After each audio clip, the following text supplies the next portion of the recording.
Welcome back to our Balkan adventure. In this video, we're exploring the stunning city of Dubrovnik, Croatia, and trust us, you've never seen it like this.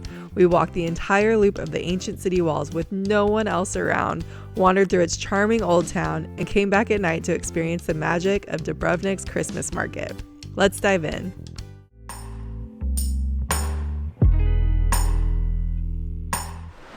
We are entering now through the Placa Gate, or Place Gate, which is one of the main gates here entering the old town and the old city within the walls. And it is the first of one of those Game of Thrones spots that you can visit. I don't necessarily have all the scenes memorized. We've seen it once or twice, but I wouldn't say we're super experts on it or huge aficionados. So I think we're gonna just try and point those out to you so you can get a frame of reference if that's something you're interested in along the way.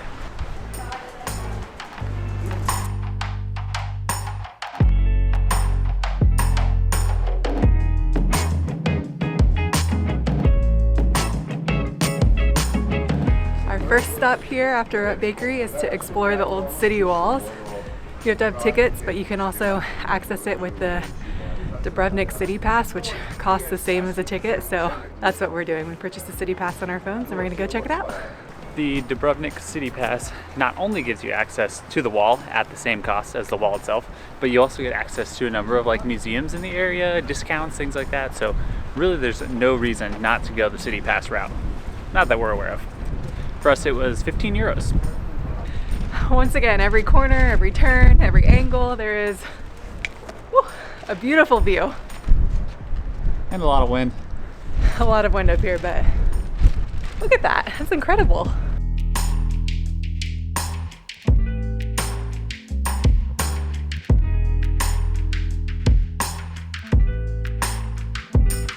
These city walls, of course, are another Game of Thrones filming location. I think they did a lot in this area. I think what we'll do is maybe I'll come up with a symbol or a sound or something, so I don't have to just tell you this was a Game of Thrones filming area with no real information. But that way you kind of know that's one of those sites, and if you care to look it up yourself, you can.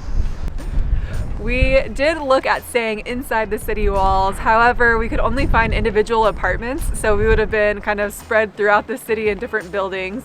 So instead, we opted to stay up on the hill that overlooks the city and has spectacular views. We're right over there somewhere. It's only 5 to 10 minute walk. Really, we just wanted to climb more stairs. We're so excited about the stairs. Oh, I can't wait to show you the stairs. The entrance that we came up onto the wall was also at the Placa Gate, which is where we entered the actual city walls. Again, one of, I think, the 2 big locations. I'll have to see how many other areas you can actually go up and get onto the wall from, because we haven't seen any so far, nor have we seen any other people. Oh, I wanted to show you how empty it was. Let's walk over here. There is no one around. It's kind of creepy. It feels like we have this place to ourselves. Even in town, there's not a ton of people. This is the highest point on the wall, Vinceta Tower. We are making our way up to the top on this little narrow staircase for some of the best views.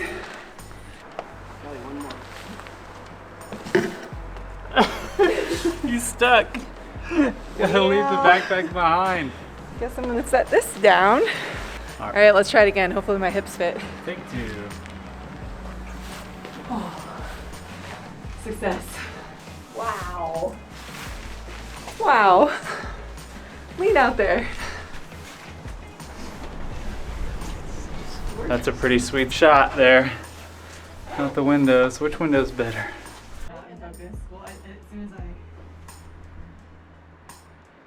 Kelly, that is a very Kelly-sized house. What do you think? I like it. I'll move in. Look. Wow, that is impressive. So how tall is that ceiling? Probably 5'1" and a quarter. Dang, you short. I'm guessing you're 5'1" then. Yep.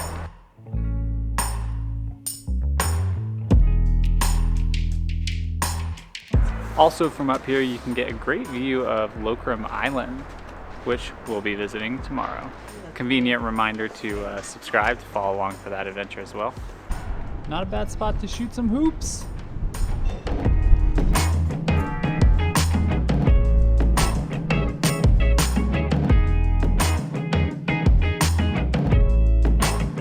In our brief time strolling about the city, one thing that we've been surprised by is their ability to grow things. Like right here in the city, we've seen a number of citrus plants. You can see down here they're growing some lettuce and everything. It looks beautiful. I know it's coastal, but it's still a little chilly here, so I'm surprised those things are still growing strong right now. The second access to the wall seems to be here at the Pile Gate, which is the other main gate that accesses the town here. We'll show you the gate in just a little bit. We're going to stay up on the wall for right now, but it must be the two main areas, and can definitely see what I've seen online on some blogs and posts of how this place would be absolutely nuts in peak summer.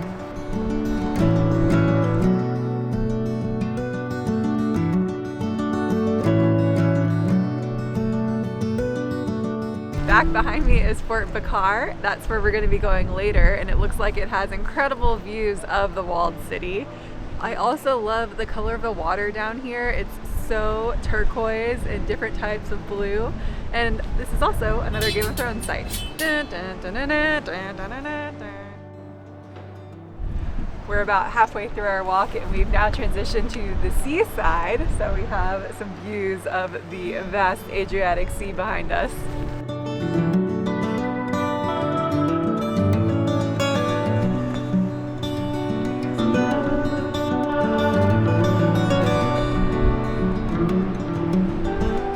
Got you, Kelly. I like to take vacations not connected to the internet, so You should feel I don't attacked. even need this Wi-Fi. That's a lie. She's been looking for Wi-Fi every place we go. That sign And should- commenting how Croatia has the best Wi-Fi. It does. That sign should say at Kelly. A couple more. Get a couple more. Work it, work it, work it. No, I Wow. don't want to hear anything. Even about it. hairdressing.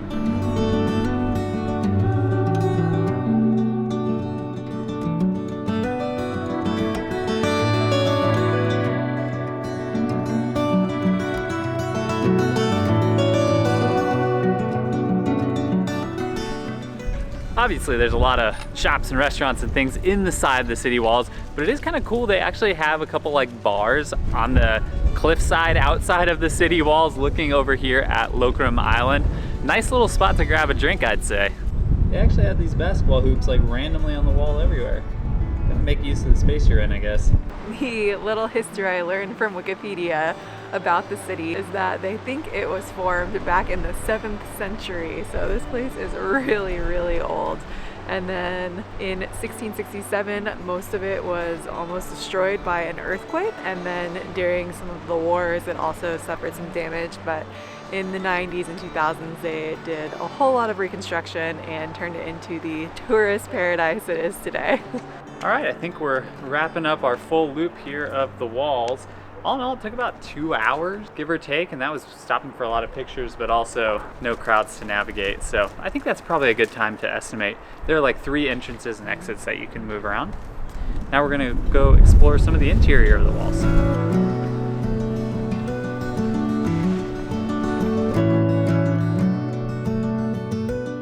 Stopped for a quick lunch down in the city walls here at Presa, and we ordered some sandwiches and the cevepi, which is more of a local dish, and it all looks amazing.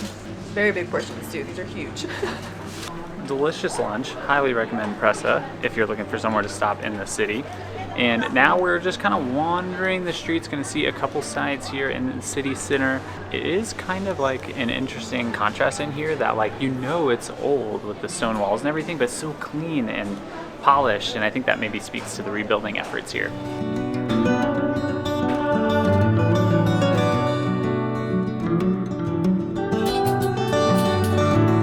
do you think, Kelly?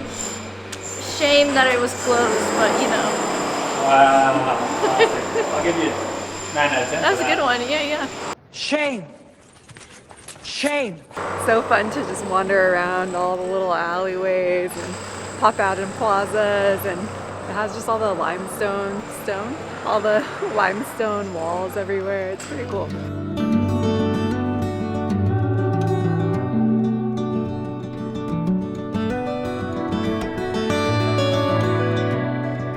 If everything has a twinge of festivity look to it, it's because they're setting up for the Christmas market here. We're going to show you that at the end of this video.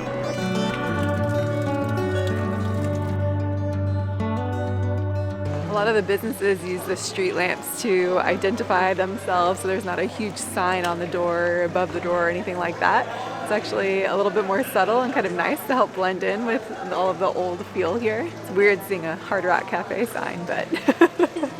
Finally down at the bottom of the other main gate. This is the Pile Gate or Pile Gate. I don't really know how to pronounce anything around here, but this is another one of the big entry spots to the city.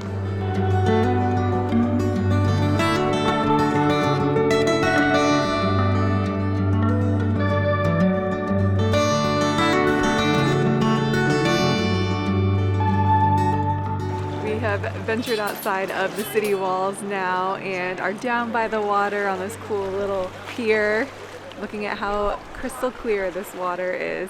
You can also kayak during the summer, which would be pretty cool. I'm sure it gets crowded, but it'd be nice to be out on this water and getting to explore the outside of the city walls a little bit more.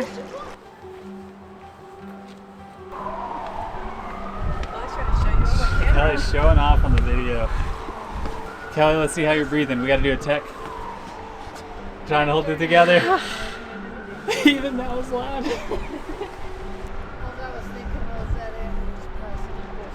Next stop is here at Fort Lovrenjak. This actually overlooks the city walls from just on the other side of the small pier beach that we were just at. A few stairs to get up here, but I think the views are gonna make it worth it.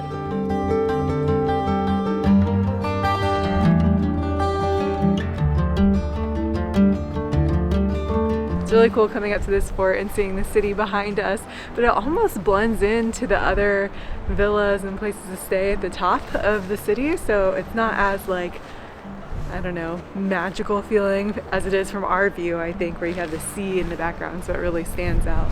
But still a really cool viewpoint. This is another 1600s fortress that was built, must have been pre-earthquake, so thinking a lot of this was reconstructed. Honestly, if you didn't know the history, I don't think you'd know any different.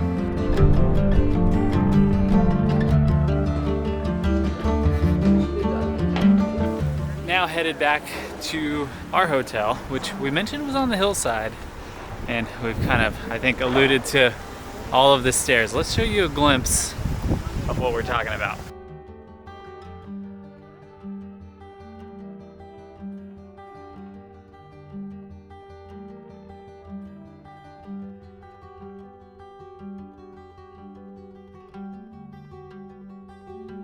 And this is why we climbed all those stairs.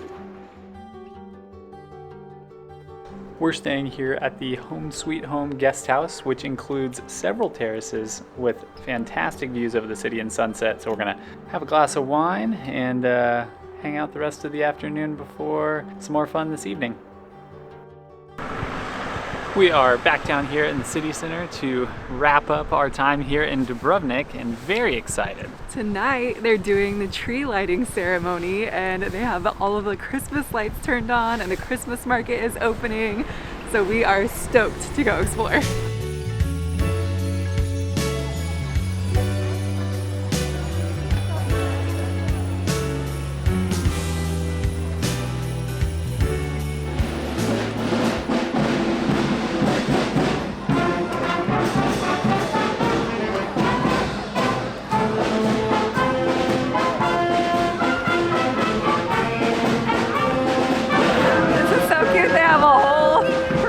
Through town, there's Santa Claus with a cute car. Let's join the parade. All these little kids are dressed up. All right, we're joining the parade, Yep. I guess. In there. We're doing it. Get in there, Kelly. You could have went with the kids. I could have. I missed my yacht.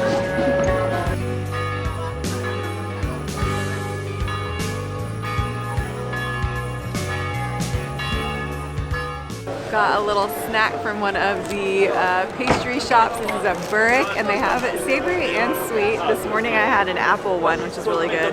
This one is stuffed with cheese and zucchini. That's good. It's like the whole, it's like a cinnamon roll, but the cinnamon roll is like stuffed with stuff. It's really good. In the Christmas spirit. At the Christmas market, they have a bunch of different stands of some local food. We, of course, have to go for the churros, but they also have like sausage wraps and beers and liquors and miscellaneous other items. Cheers! Churro cheer! Those are so good and hot. Oh yeah. Nice and soft. Go check out our churro video from Mexico City. These are up there.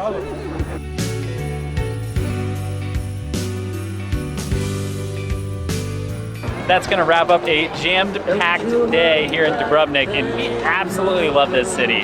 What a way to end it with this Christmas market, the tree lighting, and the parade. I couldn't imagine a better way to end our time in Dubrovnik. A little bit more to go here in Croatia, so be sure to subscribe, and we'll see you on the next adventure.